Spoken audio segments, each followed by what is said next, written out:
Hello, this is Mike, NoStressMike.com. Thought I'd better say a little something here. Right now, I'm on the road. I'm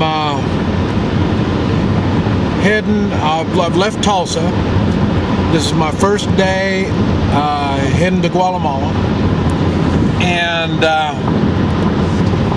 one comment that I've been getting, and it kind of rattles around inside here, is I've been told I do things because I've got so much confidence, and the self-confidence makes it so I can do things. And they're right, it is, but there's more than just self-confidence. I did a shooting class. I did a shooting class here a couple days ago, and one of the things that I talked about was in combat.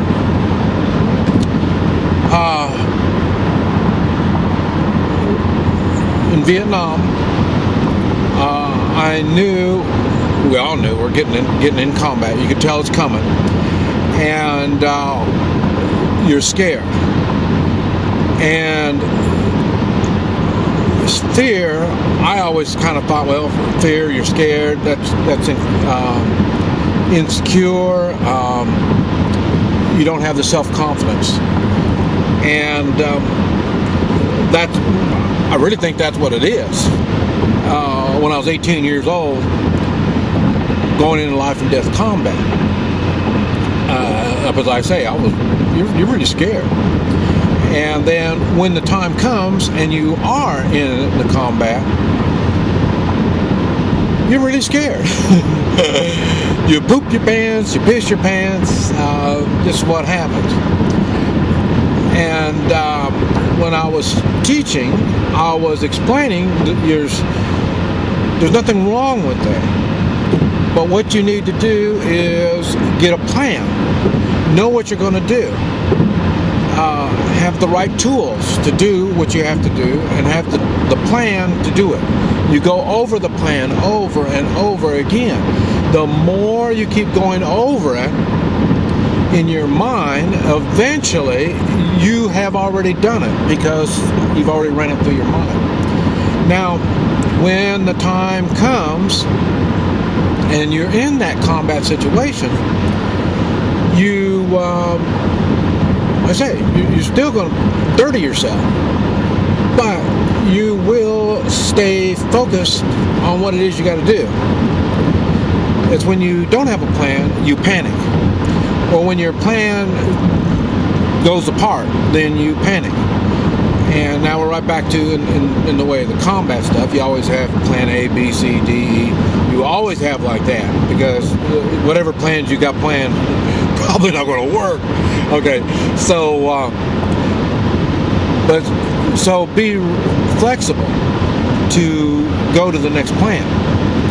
Okay, now the reason I'm bringing that up is, like I say, this is my first day on the road. I'm saying, I don't even know if I left Oklahoma yet or not, but anyway, I'm on my way. But the last 3-4 days, I've been scared. Not that I pee and dirty my pants and stuff, so not like that, but I am scared.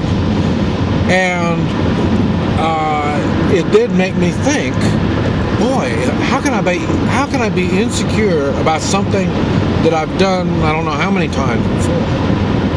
And then when we did the class, it was the same thing. We were scared even though we've did it before. And so that's what's happening. A few days ago, as I was packing, getting everything ready, I was really insecure and scared. Okay, And then I'm thinking, man, I don't know why I could be like this. And then I stopped and thought, okay, here I am. I'm packing up this 1995 Toyota Camry, 250,000 miles on it. I'm packing it up with everything I need to survive any situation that I can imagine. And I can imagine a lot of nasty situations. So here I am, packing up, trying to get everything ready. Now, not only I'm limited on space, but at the same time, I realize there's going to be people wanting to confiscate or steal whatever I have. So I don't want to take much stuff, because it's better. More stuff I have, more chance I'm going to lose it. Also, if this car was to break down, or I abandon it or whatever, I'm going to lose everything. And so here I'm thinking, man, that's what makes me feel insecure and scared. I'm thinking about all this stuff and all the different problems I'm going to come up against, or could come up against, and what I need to deal with each one of these problems. And it does make me feel insecure. So I don't think now, as I understand a little bit more of myself, insecurity by itself is not good. If that's all you have is insecurity, then that's not good. But I think everybody, I would think anybody would go through the same thing I'm going through. Especially if they knew what they're getting ready to get into, they're going to feel a little insecure. But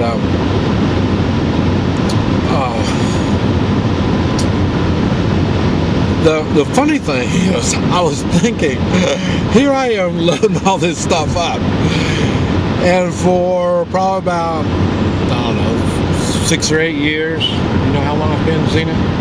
I don't know. It's been many years. I rode on a motorcycle. How much stuff can you carry on a motorcycle? If you've seen pictures of it, one side is my massage table. That's what's underneath here, is the massage table to do my work. That was on one side of my motorcycle. The other side was my suitcase, and let's see, and I had a backpack. I had a gym bag that holds all this Zenith stuff, and then a whole bunch of water. And that was all I had on the motorcycle.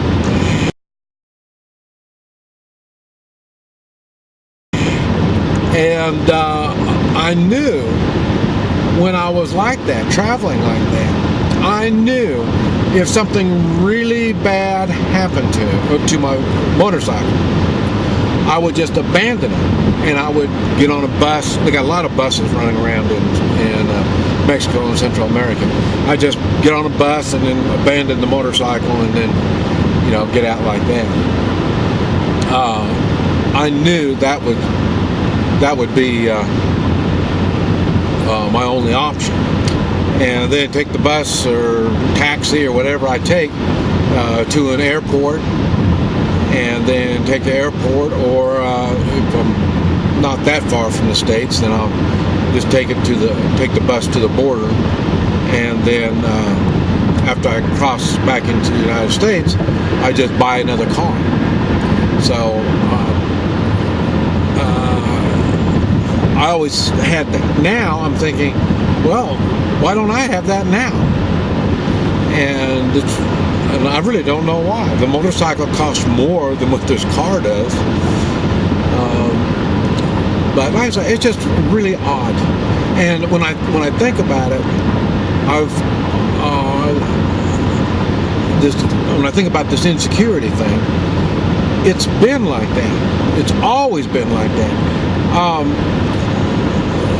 My late wife Anna would go to visit her family in Guatemala every year.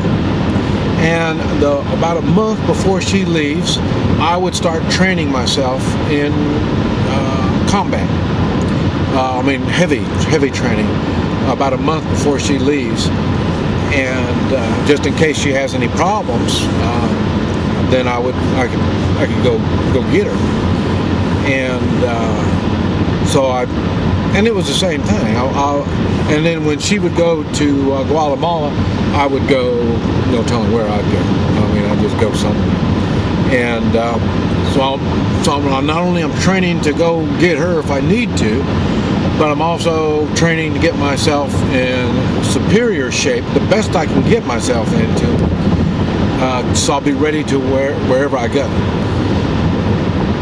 So these are things that I think about before I go on these trips. And so, and it's funny because, when I'm going to Guatemala, and it's going to take me probably 2 weeks to get there, maybe 3 weeks, depends on how much fun I have. And then when I'm there, I'll stay there a month, maybe 2 months, and then where I go from there, I'm still working on that. But before I leave Guatemala, I will go through that same sense of insecurity as I'm packing and getting everything ready to head back out again. I'll be scared again, all over again. And it's just funny. Now down there, I don't have anybody to share it with.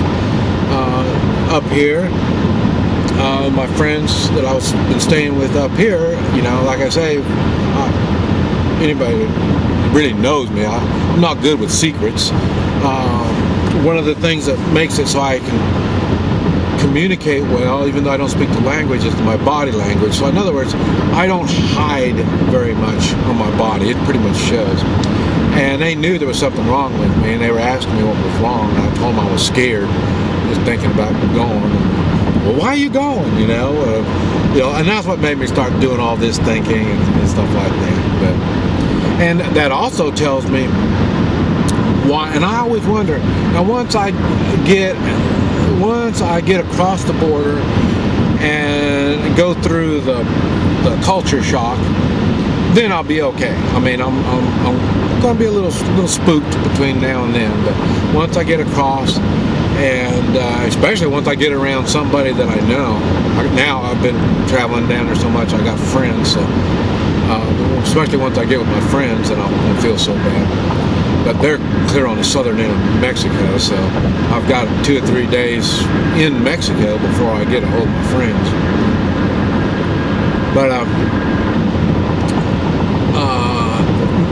I think that's why people don't travel more than what they do. And especially the ones that do travel, where do they go? They go from one resort to another resort, and so I say, and to me, when you go to one resort, it's no different than any other resort, so it's no big deal. But anyway, I thought I would share this with you about insecurity, because to me, like I say, it was kind of a shock to me thinking there's bad insecurity and there's good insecurity. And I guess that's the way I say it anyway.